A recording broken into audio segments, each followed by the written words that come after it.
శ్రీమాత్రే నమః. Social post channel ప్రేక్షకులకి మంత్రబలం కార్యక్రమానికి స్వాగతం.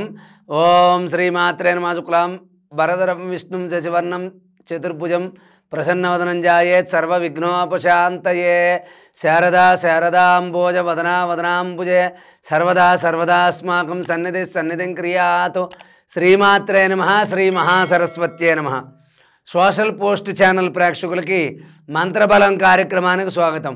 మనం ఈ రోజున ధనిష్ఠా నక్షత్రం వారు ఎటువంటి పరిహారాలు పాటించాలి, ఏ దైవాన్ని పూజించాలి, ఏ వార నియమాలు పాటించాలి, ఏ గ్రహాన్ని ఆరాధించాలి, ఏ క్షేత్రాన్ని సందర్శించాలనే విషయాల గురించి తెలుసుకుందాం. కాబట్టి ఈ యొక్క ధనిష్ఠా నక్షత్రం వారు మంగళవారం నియమాలు పాటించాలి. మృగశిర, చిత్తా, ధనిష్ట ఈ మూడు కూడా కుజ నక్షత్రాలు అంటారు. కాబట్టి ఈ యొక్క ధనిష్ఠా నక్షత్రం వాళ్ళు కుజగ్రహాన్ని ఆరాధించాలి, మంగళవారం నియమాలు పాటించాలి.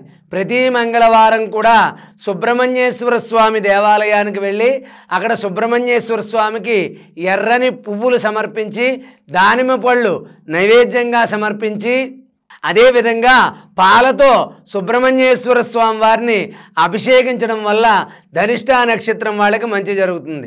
అదేవిధంగా వీళ్ళు పున్నమి నాడు కానీ, పున్నం ముందు వచ్చే చవితి నాడు కానీ, షష్ఠి నాడు కానీ, కృత్తికా నక్షత్రం నాడు కానీ ఈ యొక్క విజయవాడ దగ్గరలో ఉన్న మోపిదేవి అనేటటువంటి క్షేత్రానికి వెళ్ళాలి. మోపిదేవి అనే క్షేత్రానికి వెళ్ళి అక్కడ నాగబంధనాలకి అభిషేకం చేయించుకుని అక్కడ స్వామివారిని దర్శించుకుని ఒకరోజు అక్కడ నిద్ర చేసి వస్తే మీ జీవితంలో అనేకమైన విశేషమైన మార్పులు అనేవి చాలా వరకు కలుగుతాయి. మీరు శమీ వృక్షం అంటారు, దీన్నే జమ్మి చెట్టు అంటారు. మీ ఇంటి దగ్గర పాతుకుంటే దోషం ఏమీ లేదు. అదేవిధంగా మీ ఇంటి దగ్గరలో ఎక్కడైనా గుడి ఉంటే గుడిలో పాతండి, చాలా మంచి విశేషమైన ఫలితం కలుగుతుంది. ధనిష్ఠా నక్షత్రం వాళ్ళు మంగళవారం నియమాలు పాటించాలి, కుజగ్రహాన్ని ఆరాధించాలి, సుబ్రహ్మణ్యేశ్వర స్వామి వారిని పూజించాలి. ఓం శరవణ భవ సుబ్రహ్మణ్యాయ నమః లేకపోతే ఓం శరవణ భవ అని నిరంతరం తలుచుకుంటూ ఉండండి. అదేవిధంగా మీరు శమీ వృక్షం అనగా జమ్మి చెట్టుని పూజించండి.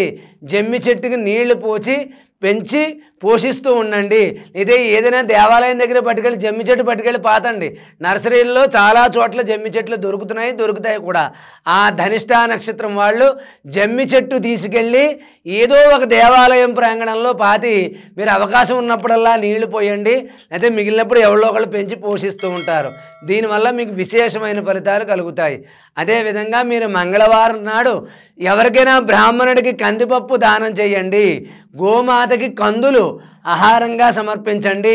షష్ఠి తిథి నాడు కానీ, కృత్తికా నక్షత్రం నాడు కానీ, చవితి తిథి నాడు కానీ, పున్నమి ముందు వచ్చే షష్ఠి తిథి నాడు మీరు విజయవాడ దగ్గరలో ఉన్న మోపిదేవి వెళ్ళి అక్కడ మోపిదేవిలో ఉన్నటువంటి దైవాన్ని దర్శించుకుని ఒకరోజు అక్కడ ఉండి అక్కడ ఉన్నటువంటి నాగబంధనాలకి మీ గోత్రనామాలతో అభిషేకం జరిపించుకోండి. మీ జీవితంలో చాలా వరకు కష్టాలు తొలగిపోయి గతం కంటే కొంత మేలు అనిపిస్తుంది. తప్పకుండా మార్పు అనేది వస్తుంది. అదేవిధంగా మీరు ఉన్నన్నాళ్ళు కూడా అంటే ఒకరోజు 2 రోజులు కాదు, కొన్ని సంవత్సరాల పాటు మంగళవారం నియమాలు పాటించండి. సుబ్రహ్మణ్యేశ్వర స్వామిని ఆరాధించండి, కుజగ్రహాన్ని ఆరాధించండి. జమ్మి చెట్టు దీన్నే శమీ వృక్షం అంటారు. మీరు తప్పకుండా మీ ఇంటి దగ్గర అవకాశం ఉంటే జమ్మి చెట్టు పాతుకుని రోజు నీళ్లు పోసి ఆ జమ్మి చెట్టు చుట్టూ ప్రదక్షిణ చేయండి. మీ జీవితంలో విశేషమైన ఫలితాలు అనేవి తప్పకుండా కలుగుతాయి. కాబట్టి ధనిష్ఠా నక్షత్రం వాళ్ళు ఎప్పుడూ కూడా ఈ యొక్క పరిహారాలు పాటించి ఆ జమ్మి చెట్టుకు ప్రదక్షిణ చేసి జమ్మి చెట్టు దగ్గర శుభ్రం చేసి నిత్యం దీపారాధన చేయండి. మీ జీవితంలో విశేషమైనటువంటి మార్పులు అనేవి కలుగుతాయి. నక్షత్రపరమైన దోషాలు తొలగిపోతాయి. కాబట్టి ధనిష్ఠా నక్షత్రం వాళ్ళు సుబ్రహ్మణ్యేశ్వర స్వామి ఆరాధన, కుజగ్రహాన్ని ఆరాధించడం, అదేవిధంగా మీ జన్మ నక్షత్రం రోజు కానీ, షష్ఠి తిథి నాడు కానీ మోపిదేవి వెళ్ళి ఒకరోజు అక్కడ నిద్ర చేయడం, అదేవిధంగా జమ్మి చెట్టును పూజించడం, ఇటువంటి పరిహారాలు పాటిస్తూ ఓం శరవణ భవ సుబ్రహ్మణ్యాయ నమః ఈ యొక్క మంత్రాన్ని నిరంతరం పఠించండి. మీ జీవితంలో అనేకమైన మార్పులు కలుగుతాయి. కలగాలి అని చెప్పి ఆశీర్వదిస్తూ సర్వే జనా సుఖినో భవంతు. స్వస్తి.